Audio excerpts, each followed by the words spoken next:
नवीन लग्न झाल्यानंतर तर त्याच्या अंगात तारुण्याचा जोश असतो. त्यावेळी म्हातारा होईपर्यंत त्याच्या इच्छाही काही प्रमाणात मरतात. परंतु असेही काही म्हातारे आहेत की त्यांच्या वयाची 50शी पार झाली तरी त्यांना वाटते की एखादी तरुणी त्यांच्या आयुष्यात येऊन त्यांची मनाला वाटेल त्यासारखी सेवा करावी. पण तसे कुठेच असते का हो? कदाचित एखादा म्हातारा त्यासाठी पात्रही असेल, पण केवळ नेत्रसुख प्राप्त करून काय उपयोग? अंगामध्ये कितीही तरुणपण असले तरी प्रत्यक्षात वेळ येते तेव्हा तो थंड पडतो आणि नको तो उद्योग त्याच्या नशिबाला येतो. त्यामुळे किमान आपल्या वयाचा विचार करून तरी नको ते उद्योग थांबवणे गरजेचे आहे. पण पैसा आहे म्हणून काहीही केले तरी चालते, असा जो काही श्रीमंत म्हाताड्यांचा गैरसमज झालेला आहे, तो कसा त्यांच्या अंगलट येतो तेच आपण आजच्या घटनेवरून पाहणार आहोत. आजच्या घटनेची कथाच अशी आहे की त्यामधून प्रत्येक व्यक्तीने काहीतरी शिकलं पाहिजे, समजून घेतलं पाहिजे. कारण समाजामध्ये ज्या प्रकारे सध्या वातावरण आणि सोशल मीडिया आला आहे, तेव्हा अशा प्रकारच्या घटना वाढल्या आहेत. बरं, जेव्हा घटना घडते तेव्हा त्याविषयी कोणाला काही सांगताही येत नाही. हातातून तर पैसा गेलेला असतो. बरं, घरात आणि कोणाला सांगावे तर पुन्हा बदनामी होते. त्यापेक्षा गप्प बसून आहे ती परिस्थिती सहन करायची. सेवानिवृत्त व्यक्ती तर अशा प्रकरणात जास्तच अडकतात. त्यांना तर म्हातारपणातही हत्याराचा खेळ खूप आनंदी वाटतो. त्यामुळे ही कथा लक्षपूर्वक ऐका, कारण या घटनेची कथा ऐकली तर अनेकांच्या आयुष्यात असे घडलेही असेल आणि काही जण असे करतही असतील तर आत्ताच सावध व्हा, नाहीतर काय होईल ते पहा. तर आपण जास्त वेळ न घालवता घटना कोठे आणि कशा स्वरूपात घडली ते जाणून घेणार आहोत. सध्या प्रत्येकाच्या हातात स्मार्टफोन आलेला आहे. त्या स्मार्टफोनमुळे आपण जगातील प्रत्येक कानाकोपऱ्यात जाऊ शकतो. ज्या पूर्वी वर्षाला भेटी व्हायच्या त्या आता क्षणात मोबाईलच्या मार्फत होत आहेत. प्रत्यक्षात व्यक्ती काय करतो हे सुद्धा आपण क्षणात मोबाईलने पाहू शकतो. आता या मोबाईलच्या पायी नरेंद्र पगारिया यांच्या आयुष्यात काय घडलं त्याविषयी जाणून घेणार आहोत. नरेंद्र पगारिया हे मुंबईतील उद्योगपती. वयाची 50 वर्ष यांनी उद्योग उभा करण्यासाठी घातली. तारुण्यात त्यांचे लग्न झाले, त्यांना मुलंही झाली आणि वयाची आता 50शी त्यांनी नुकतीच पार केली. 50शी पार केल्यानंतर त्यांचा मोठा कार्यक्रम सुद्धा पार पडला. आता आपण सेवानिवृत्तीच्या उंबरठ्यावर आल्याचा भास तर नरेंद्र भाईंना झालेला होता. तरी देखील कंपनीच्या माध्यमातून, उद्योगाच्या माध्यमातून त्यांनी बाहेरचा संपर्क कमी केलेला नव्हता. आता बघा, नरेंद्र यांनी एवढी वर्ष खूप मेहनत घेतली. आता सर्व काही सुरळीत सुरू झालेले होते. पत्नीही घरात होती. पण माणसाचे मन कसं विचलित असते पहा. नरेंद्र यांच्या पत्नीची वय देखील साधारण 45च्या दरम्यान होते. घरात मुलं होती, त्यांनाही मुलं झाली होती. म्हणजे नरेंद्र हे आजोबाही झाले होते. पण तारुण्यात मिळालेला आनंद उतारवयातही पाहिजे. पण आता पत्नीच्या अंगाला खेळून तर नरेंद्रभाईंनी भरपूर कालावधी काढला. पण या वयातही त्यांना तारुण्यातील पत्नी बरोबर प्रसंग आठवण्यास सुरुवात झाली. कारणही त्याला तसेच होते. हातात मोबाईल आलेला आहे आणि उद्योगाकडे आता मुलाने जास्त लक्ष द्यायला सुरुवात केली. त्यामुळे नरेंद्र यांच्या डोक्यावरचा ताणही कमी झाला. थोड्याफार प्रमाणात उद्योगाकडे लक्ष द्यायचे आणि रिकाम्या वेळेत मोबाईलवर रील्स बघत बसायचे. याच दरम्यान त्यांना फेसबुकवर एक फ्रेंड रिक्वेस्ट आली.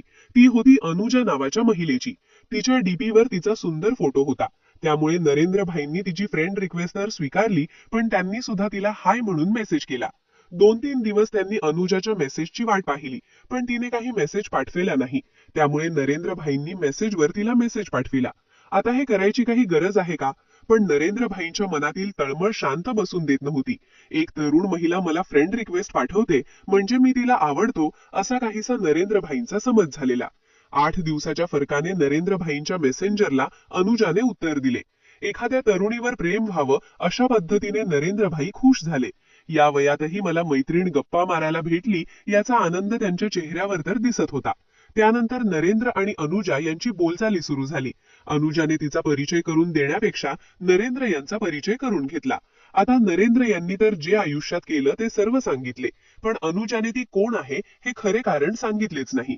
ती फक्त नरेंद्र बरोबर गप्पा मारू लागली. दोघेही एकमेकांबरोबर बोलू लागले. एवढेच नाही तर नरेंद्र हा रात्री बेडवर पत्नी बरोबर झोपलेले असताना दुसऱ्या ठिकाणी जाऊन अनुजा बरोबर बोलू लागले. आता नरेंद्र जे काही करत होते ते त्यांनाच माहिती होते. त्यामुळे असले काही उद्योग नरेंद्र या वयात करणार नाही याची खात्री त्यांच्या पत्नीला होती. त्यामुळे ती रात्री लवकर झोपून जायची.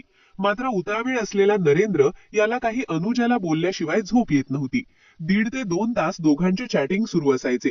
प्रत्यक्षात अनुजाने नरेंद्र बरोबर प्रत्येक विषय बोलायला सुरुवात केली.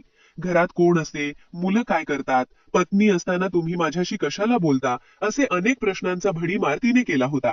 पण नरेंद्र यांनी अनुजाच्या सौंदर्याचे वर्णन करायला सुरुवात केली. ज्या गोष्टी तरुणपणात केल्या त्या आता पत्नी करण्यासाठी साथ देत नाही. पैसा आहे, सर्व काही आहे, पण मानसिक आणि शारीरिक आनंद मिळत नाही, असे नरेंद्र हा अनुजाला बोलत होता. आता हा विषय अनुजाच्या लक्षात आला. तिने नरेंद्र याला एवढे उत्तेजित केले की नरेंद्र हा आनंदी होऊ लागला. ज्याविषयी नरेंद्र आणि अनुजा मेसेज करून फेसबुकवर बोलत होते, तोच विषय आता मोबाईलवर आला होता. अनुजाने नरेंद्र याचा मोबाईल नंबर घेतला आणि त्यानंतर मेसेज कमी आणि व्हिडिओ कॉलिंगचा जास्त होऊ लागली. आता अनुजाच्या सर्व काही गोष्टी लक्षात आल्या होत्या. आता तिच्या हाताला श्रीमंत बकरा सापडला होता. त्यामुळे व्हिडिओ कॉलच्या माध्यमातून नरेंद्र हा अनुजाच्या अंगाचे दर्शन करू लागला. कपड्यावर दिसणारी अनुजाचे शरीर मने नरेंद्र गरम होऊ लागला. पण शेवटी तेल संपलेला दिवा किती वेळ चालणार, असे समजून अनुजा अंगातील एक एक कपडा थोडा बाजूला करू लागली. नरेंद्र याला मात्र इकडे आनंद वाटत होता, पण पुढे काय होणार याची त्याला माहिती नव्हती. जवळपास दोघांचे हे 6 महिने सुरू होते आणि दोघांनीही एवढ्या सीमा पार केल्या की नरेंद्र हा बाथरूम मध्ये जाऊन अनुजाला फोन करू लागला. तिच्या अंगावरील कपडे काढून नेत्रसुख घेऊ लागला. एवढेच नाही तर एक दिवस तर नरेंद्र याने अनुजाला आपण एखाद्या लॉजवर भेटून शरीर सुखाचा आनंद घेऊ असे सांगितले. मात्र अनुजाने हे सर्व करण्यास नकार दिला, कारण माझे घरचेही माझ्यावर लक्ष ठेवून असल्याचे सांगितले. आता जो आनंद घ्यायचा होता तो तर बाजूलाच राहिला, पण नरेंद्र याला फक्त व्हिडिओ कॉलवरच समाधान मानावे लागले. हे प्रकरण एवढे पुढे गेले की काही दिवस अनुजाने नरेंद्र याचा संपर्क बंद केला. तेव्हा नरेंद्र याची तडफड झाली आणि 8 दिवसानंतर पुन्हा अनुजाने नरेंद्रच्या संपर्कात आली. तेव्हा नरेंद्र याने अनुजाला मी तुझ्याशिवाय राहू शकत नाही असे सांगितले. आता नरेंद्र हा पूर्णपणे अडकल्याचा अंदाज अनुजाला आला. त्यामुळे तिने आता नरेंद्र याचेही कपडे काढण्यास सांगायला सुरुवात केली. दोघेही व्हिडिओ कॉलवर नग्न होऊन बोलू लागले. आता येथेच नरेंद्र याची फसगत झाली.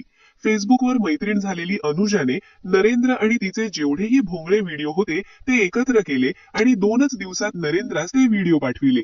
आता मात्र नरेंद्र याची पाचावर धारण बसली, कारण जे काही शूटिंग झाले होते त्यामुळे उद्योगपती असलेला नरेंद्र याची बदनामी होणार हे नक्की त्याच्या लक्षात आले होते.